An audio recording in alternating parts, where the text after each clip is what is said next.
Welcome, everybody, to the latest live edition. It's the Bull and Fox in the Bullpen, brought to you by Bet Rivers. Coming up on today's show. What was that, Z? Oh, okay. Well, that's all right. We got a little behind-the-scenes talk. Dustin is here. We do Bull and Fox every Thursday, except today's not Thursday because the Browns were playing on Thursday. We're doing it here on Friday. Dustin, after a long and arduous trip, has made it to Fayetteville, Arkansas. We'll talk about that later. But the Browns, and you predicted it yesterday. I was in the minority that the Browns were going to lose, but turns out you guys were right. The Browns took care of business yesterday. Well, listen, I don't know if it's as much about the Browns or the Steelers or whatever, but for some reason Tomlin has struggled in these Thursday night primetime games, and certainly against the AFC North, he's not had a lot of success for whatever reason. Listen, last night was kind of a weird, strange game. Those weather games, as everyone probably loved watching last night. Yep. They're unique because it definitely levels the playing field for everybody. And I think last night you saw it. I mean, it was a game. Either team could have won that game last night. It could have been. I mean, one drop pass here, one interception there, or a fumble here. Like it's one of those deals where you don't really know who the better team is last night, but you know this much. I mean, the Browns didn't give up. They fought their tails off to the very end, and they wanted to get the win, and they did. So it was a lot of fun to watch that game last night. Thank God I didn't have to go to the game because that would have been miserable. But shout out to all the fans that stayed at the game till the very end. I mean, it was pretty remarkable that there were that many people there. Obviously, a lot of Steelers fans too. But yeah, they gutted it out till the wee hours of the night in the brutal conditions. Yeah, the crowd was great. I'll be curious. We had Justin Pugh on with us yesterday, and I was worried the tailgate wouldn't be the same. But based on how the crowd was, I'm guessing the tailgate was pretty great. And yes, there are always Steelers fans in Cleveland, but I thought Steelers fans would take over the stadium. That was not the case. There were a lot of Browns fans there, and as they pointed out on the broadcast, I mean, everybody stayed to the end because it was such a wild game. Mm-hmm. And I'm sure you had flashbacks because you've played in that weather before. That's right. And but it was funny because obviously early, but the Steelers were moving the ball but couldn't get, they got the 3 points, but that was it. They had some weird possessions where they were going for it on fourth down. They tried the 58-yard field goal, which that made was no crazy. Sense. I mean, you're just giving the Browns the ball. I mean, the chances to make that are way less than 50-50. Yeah, that was weird. I thought there was some really out of character decisions from Mike Tomlin. He's generally a conservative coach, and it works for him. I'm not a big fan of conservative coaches generally, but for him it works. And I was stunned when I know their kicker's great. He might be the best kicker in football right now, but 58 at that stadium with that weather, that can't be a high percentage chance. No chance it's 50%. I was very surprised by that.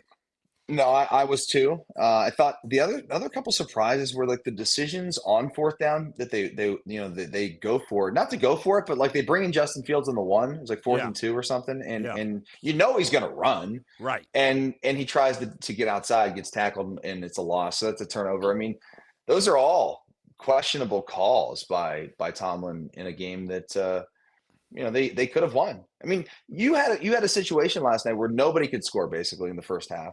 Yeah. And then in the fourth quarter, 27 points that was combined. So crazy. I mean, didn't the Steelers score those 2 touchdowns in like less than 3 minutes? Yes. Yeah. Yes. And then the Browns came back and scored their touchdown quickly. Yeah. And what was funny is that was the worst. I mean, the weather was much worse then than it was early in the game. I mean, the visibility on those field goal and extra point attack, really just the extra points late. You couldn't even see if the ball was going. I mean, from the TV, I couldn't tell if the ball was going through the uprights or not. You couldn't even see the ball on TV for the kicks. No, you couldn't. It was tough. And I did play in that Blizzard game in Cleveland. Yep. Back in 2007, and like our game was a little different, I think, than this one because when I say blizzard, I mean we're talking about like the ground actually had like 8 inches of snow on it. Yeah. You know what I mean? Yeah. Like last night there was snow on the ground and they were sloshing through it, and Jameis talked about it after the game and all that good stuff. But it wasn't like, I mean, we're talking inches of snow on the field where it was, you really couldn't move much at all. I mean, at least last night you could see that they could move a little bit. Yeah. But I don't know, man. Those games are fun. Everyone's like talking about today about the dome. It seemed so convenient for everybody in the national media last night to be like, "This is why you don't have a dome. It's Cleveland. Like this is what it's all about." Like we're not going to build a dome because of the one-off game that looks magical on television. Yeah, right. But yet it's miserable to be there. The players don't want to play in it. I'll tell you that right now. So yes, for you fans at home and us that got to watch it in the beautiful warmth of our homes or wherever we were at, we love to watch that. I'll tell you what, players, the fans, bullshit. You don't love it. Yeah, I mean, maybe you think you do in the moment, and then all these guys who had their shirts off, and when they wake up this morning with frostbite, they're not loving it. Njoku, man, that guy's never seen a shirt he likes. No, that's Myles Garrett the same way. Did you see the comments from Myles Garrett, by the way, after the game? I couldn't believe it. Do you have a problem with it or no? Do I have a problem with it? No, I don't have a problem with it. But it was just it struck me as odd because Myles Garrett's not that guy. Like he's not going to go out there typically and say those things. It was just really weird, wasn't it? It was bizarre. I don't have a problem with it. I like the cockiness. I like the confidence. I want my best player to believe in himself. But it was, I mean, you rarely hear a player speak like that, period. Let alone it was a little like uncomfortable the way he was talking about it. And in a way, you motivate the other team. I think the same thing with, like, I thought, what's his name? Pickens after the game. Did you see his comment? What a clown! It's such a clown call there. First of all, the Steelers have been a much better running team. Like you'd think this weather would benefit the Steelers. It's not like they're a high flying, throw the ball all over the place team. I mean, I don't see how the weather favored the Browns necessarily. I get what you said earlier. Maybe it evens the playing field a little bit, but as you pointed out when I said I thought the Steelers were going to win, and I didn't see a way the Browns were going to win yesterday. The Steelers were I know it's a road game, but they were only a 3-point favorite. It's not like, they were a touchdown favorite or a 2-touchdown favorite, something crazy. I mean, as you know better than anybody, football, the difference between the best team and the worst team is not that great. This is not college football where you got 40-point spreads. No, I mean, everyone's good. They're all, every player's getting paid. You're some of the best athletes in the world. And you're playing with the same field. It's a level playing field. I don't know that one team or the other. It's not like the Ohio State Buckeyes are playing against Army on Saturday, right? And you know what? It's going to be a blizzard. That would level the playing field for Army, wouldn't it? Sure. Yeah. For sure. Yeah. This don't matter. I mean, it'd be like Alabama and Ohio State playing in the snow. Right. Although maybe a benefit for Ohio State, but just because they're used to it. But it's not like exactly. Yeah, it's not like Pittsburgh is a warm weather city. Pittsburgh's the same as Cleveland. Exactly. There's really no. I mean, I don't know if they get more or less snow than we do, but if it's less, it's not by much.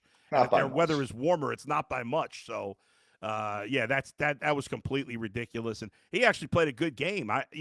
It was an exciting game. I mean, the fourth quarter, as you mentioned, the back and forth. And when, after the Steelers make the comeback and then Jameis throws a pick, which was a terrible throw, that third down pass after he almost got picked the play before.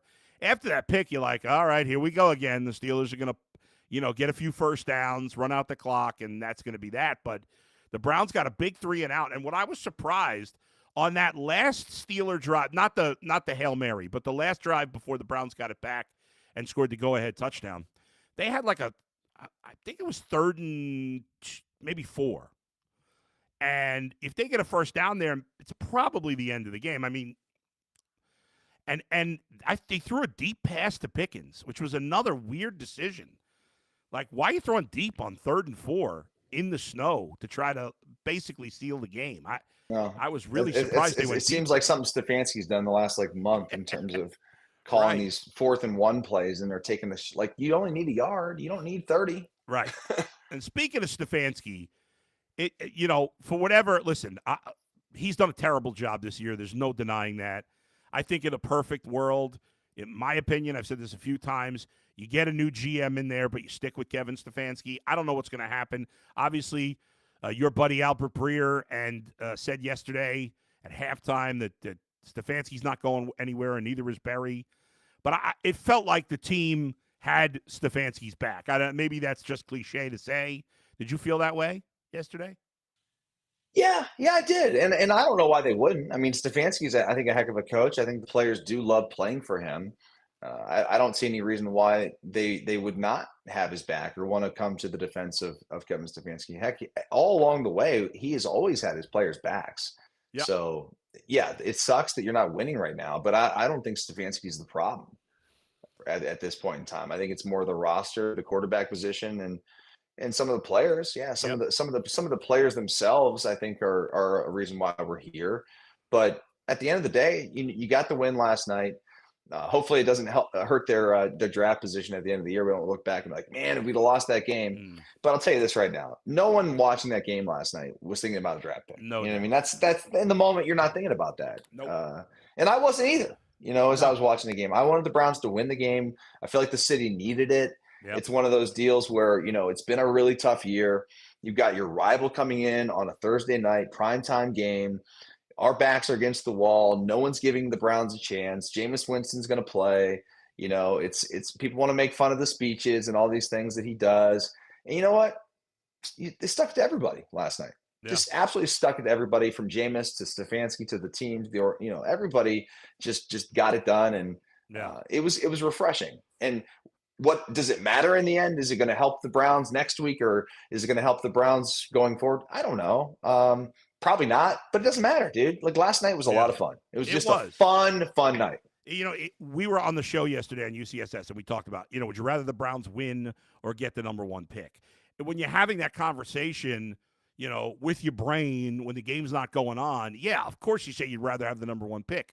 But when you're in the moment and it's a slugfest and it's in the snow and it's a fun game, you don't want to lose. It doesn't matter if you rationally say, well, the only way they could possibly make the playoffs is they win out. The chances of winning out are less than 1%. So what's the point of winning? Well, you still want to have some enjoyment when you're a fan.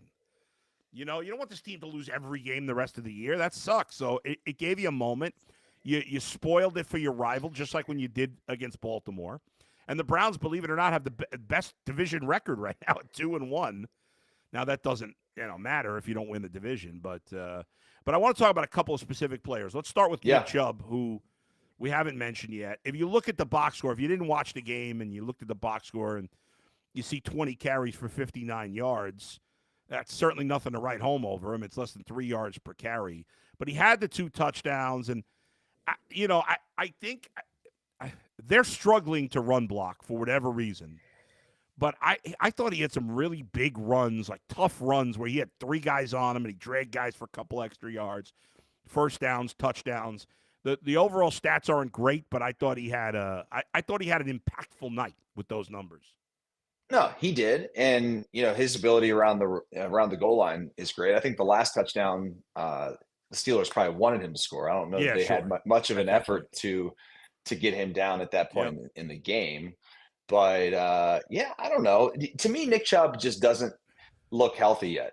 And I'm not going to sit here and judge him, because I never had expectations for him this year. When we talked on the show, Bull and UCSS, about when is Nick Chubb going to come back, what are our thoughts and expectations, I was like, I would love to see him come back and get through the end of this year and do what he did last night. Like, that, to me, those sort of nights, him just getting back in the groove, finding the end zone. Yeah, it wasn't like a huge night with like 150 yards rushing on 25 carries, but those yards that he gained were really tough yards. Yeah.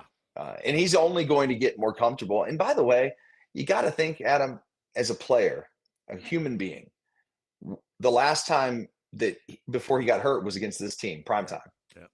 Yeah. I mean, so you just, it's got to be in the back of your mind a little bit too. So I think that was something that was good for him to get through the game, get the win, get the touchdowns, and then you don't have to worry about, like, I guarantee, because I've been there before, you get a little PTSD when you play a team or you're in a certain venue that you've been before where you had an injury. So it's one thing I thought about a little bit last night too. Yeah, that's true. Good point. I want to go back to Myles Garrett now, because we talked about his comments after the game, but on the field, he was, and he's heard it, because there's a lot of people that are like, well, TJ Watt's got better stats. And well, TJ Watt did nothing yesterday. He had 1 tackle for a loss in the run game.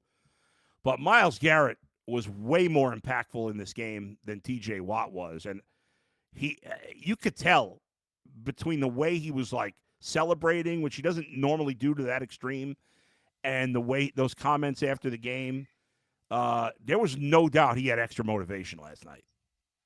Yeah, it was great. Love to see it. He absolutely took over a game. And maybe that was the first game, Adam, where I think he did. He did that, where it was like, okay, one player on the defensive side of the ball is going to take this game over. And he did. Like, that was incredible last night. And you know what my problem is with it, Adam? What's that? He doesn't do it enough? Yeah, why not? I mean, why can't we get that all the time? And I'm not saying that it's easy to do, because it's not. But for him, he's a superhero. I mean, he's superhuman. You know, we talked to Justin Pugh yesterday, who said he put his hands on Myles Garrett and said that's the one guy he's never felt that before. Like that, the guy was just a brick shithouse. I mean, the guy's unbelievable and put together. So I loved it. I mean, he was superhuman last night. I just think we can see more of it. Is that not like a fair expectation? I loved his game last night. Yeah. Loved it. Absolutely loved it. I think there's the argument is that, well, he's double teamed more than any other player, which is true. By the way, he pointed that out to you last night after the game. That's true. And, but yeah, there are times that he disappears. And I don't care how many times he's getting double teamed. You expect Myles Garrett to show up all the time. Yeah. And now, I'd still take him over any other pass rusher in the league. But last night it was particularly bright. He always plays well against, what's his name, Dan Moore, I think is his name, the right tackle. Oh, yeah. That guy's gotten better. Like, he used to be the worst, and he's improved. But Myles Garrett, listen, the Browns under Kevin Stefanski, the one thing you could say that they've been pretty consistent at under Kevin Stefanski is they've played well in the division. Now, they're under 500 outside of the division for whatever reason. But in this tough division, the Browns have played well against these other three teams. He's got a significantly favorable winning record within the division. And there's not been a lot of Browns coaches that could say that.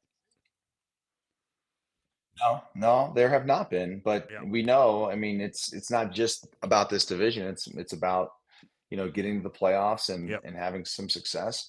But I'll say this: it is nice and refreshing to not just get owned by Baltimore, Pittsburgh, and Cincy every single week. You know, you don't go into these matchups where you feel like you're, this lowly team that the opponent just feels like they're just gonna just walk all over you. It's not like that anymore. I think people know that when you come to Cleveland and you play the Browns, you sort of have an expectation it's going to be a good game. It's going to be a tough game. And it's not going to be a game that you just walk all over that team. You know what I mean? They're not the same old Browns, I don't think. Let's talk about Jameis Winston here. Statistically, not a magnificent game. 18 of 27, 219 yards, no touchdowns, 1 interception. But again, like Nick Chubb, maybe even more so, those numbers do not tell the story of how he performed in this game. Every time he threw the pick, and that was a bad pick. Good, it didn't cost him in the end. But outside of that drive, and third down. It was third down. Yeah. But outside of that, after the early start, like the offense did nothing the first quarter and change. But after that, I mean, he was consistently moving the ball down the field. He made a lot of big throws. And I thought that 2-yard touchdown run he had on fourth down, I mean, that was a ballsy run by him. I don't know how he was able to not get sacked. That was crazy. Because he peeked over his left shoulder for a minute, and I forget who the rusher was, but he saw him, and I'm like, oh, this is going to be a sacked fumble. I mean, like this play has no chance. It was almost like slow motion, like the Matrix or something. You know what I mean? Because he looks over to his left, and it's like he's about to get sacked, and he steps up, and then I'm like, he's going to get hawked from behind. Like the guy's coming from behind, the Pittsburgh defensive player is. And he just escapes, and he does like the Josh McCown helicopter into the end zone. Remember that one? Yes, but this time it looked way cooler because of the snow and stuff, and he scores. So that was a great play, a kind of an iconic moment in the tenure of Jameis Winston here in Cleveland. No doubt.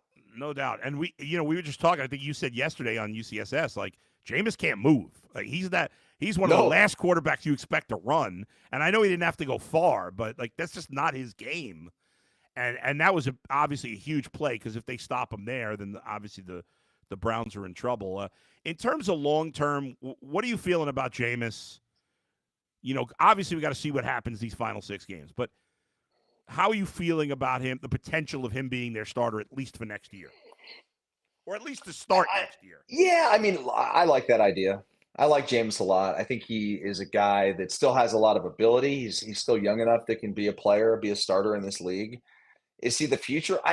It's way too early to say that. And I would need to see Jameis for a full season. Like next year, like going into a year as the starting quarterback and see how that plays out. I just don't think this is going to be a good indication of, can he be the guy? Is he a bridge? Possibly. Is he the next? Is he the Geno Smith where or Dalton or not Dalton?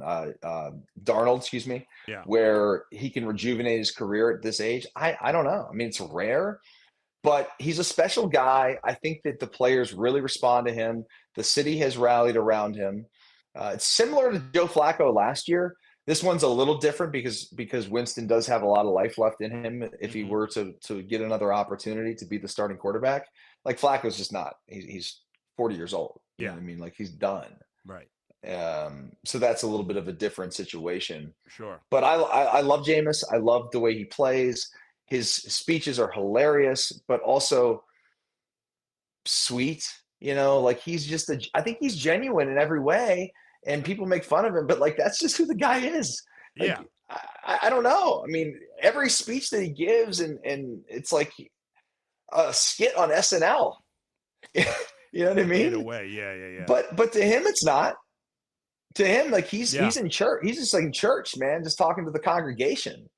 And the players have responded to it, and I can't help but love it. That's all that matters.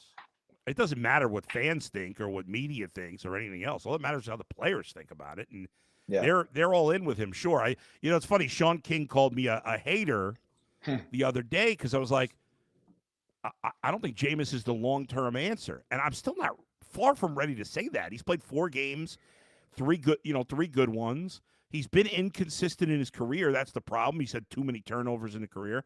That's been the big problem. So I'm not going to have 3 games all of a sudden erase what he's done his whole career. It would be great if Jameis ended up being the Browns quarterback and plays like he's played in 3 of these 4 games for the next 5-6 years. That'd be fantastic. I'm not ready to throw him a multi-year contract today.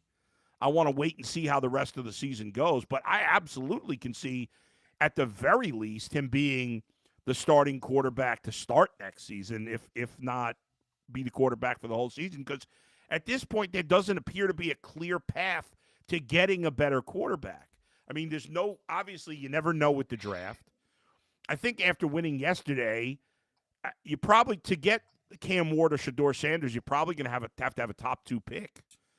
I think this win yesterday leads me to believe they'll either, maybe win 1 or 2 more games, maybe. But I just don't think they're going to be a top 2 pick. They'll probably finish somewhere between 4 and 7 or something like that. So if you can't get one of those 2 quarterbacks, now maybe they like a third guy, who knows? There's no veteran out there. Like, what would be the point of replacing Jameis with Justin Fields or Russell Wilson? Like, I don't see that. So, yeah, I mean, 1 week at a time. Let's see how he plays the rest of the year. But I do think it's reasonable to think, like you said, unlike Joe Flacco, who's 40, this guy's 30, that he could be their quarterback for at the very least, some of next season. And what it do at least, Adam, would allow them to have some stability at the position that's been so volatile for the last couple of years since Baker was here. And you don't have to put the team in a situation where you're running out a rookie that's not ready. And you don't want to ruin the player, and you also don't want to ruin the team by looking like there's a lot of veterans on this team now that want to win and that have been a part of some of the winning here in Cleveland, and they don't want to go through the rebuild of a rookie quarterback. So that's what Jameis would bring to you next year, is like, even if you did have a rookie that you drafted, maybe you drafted somebody not in the first round but a later round, not like a late round, but like a middle to upper round, or you end up trading out of the first round or something, whatever. The point is, if Jameis can be the guy to bridge that and or be the guy, I'm all for it, because I just think you owe it to the fans and to the players in the locker room to compete. This was supposed to be a year to compete, and then next year was a year to then just stack upon the competition you had this year of playoff wins, maybe a super, like all those things we talked about, because Deshaun was here for that, right? But that's not happening. So you sold the bill of goods to the fans and the players that we're going for this, and then because the quarterback thing crapped out, you can't just turn it around now. Like, you still got guys going on the train trying to go win right now. Yeah. And listen, I said it before. I mean, the odds of the Browns making the playoffs are probably like 0.01%. But as long as you have a chance, I always feel like you got to, like if you're the coach, it's easy for us to say on the outside, oh, I hope they get the first round pick. Listen, they are I think the Broncos are the 7 seed right now. Double check that. I think they're 6-5. And they got flexed in, and the Browns got flexed out. Yeah. Which is that's fine. I'm fine with that. I'm fine with that. So right now the 7 seed is the Broncos. They're 6-5. I get it. The Browns are 3 games back of the Broncos, but don't get me wrong, they're not making the playoffs. Adam, you're wasting our audience's time right now. You're right. They're not making it. But as long as you're still mathematically alive, I feel like you got to play to. You still got to have that mindset of you never know. You know what I mean? Even as unrealistic as it is. That's all I'm saying. The players and the coaches. Well, how about, let's win the next 2 games, and then we'll have this conversation. Then you have it. Exactly. I mean, they're going to have to win every game to make the playoffs, because you're not getting into the playoffs at 8 and 9. So, and that's almost no chance of happening. All right, some final thoughts here. The Browns, you mentioned they got blown off of They were supposed to have 4 night games the rest of the season, which obviously is a lot for a team that's played poorly. They will play their next game is a night game. That's not been bumped a week from Monday. They play those 7th place Broncos. So if you want to have keep your slim playoff chances alive, you got to beat those Broncos, because that's the 7 seed right now. So is that game in Denver? That game is in Denver. Yeah, the Browns don't play at home again, I believe, until December 15th. Yeah, December 15th against the Chiefs. But this didn't the Browns play the Broncos in primetime like 4 years ago? And Jabril Peppers had that final sack of the game. Remember? I don't remember that. It's a good memory by you. I don't know. I don't know how I remember that game, but I do. Browns versus. It was like 19 or 18, maybe 19. It wasn't 20. I think it was 19. History. I don't know. I'm putting you on the spot like that. That's all right. Well, I'm going to bring it up. Here we go. Browns versus Broncos. So the last time they played was last year. The Broncos crushed them. You remember that? 29-12. What year are you saying? 2021? It was in Denver. In Denver? The last time they played they played in Denver last year. I said 2019. 2019 they lost. In Denver, right? Denver, 24-19. There was a game they won in Denver, I'm pretty sure. I don't know. Do you remember Peppers made a play at the end of the game? What year was that? I mean, it would have to be, 2018. They won 17-16.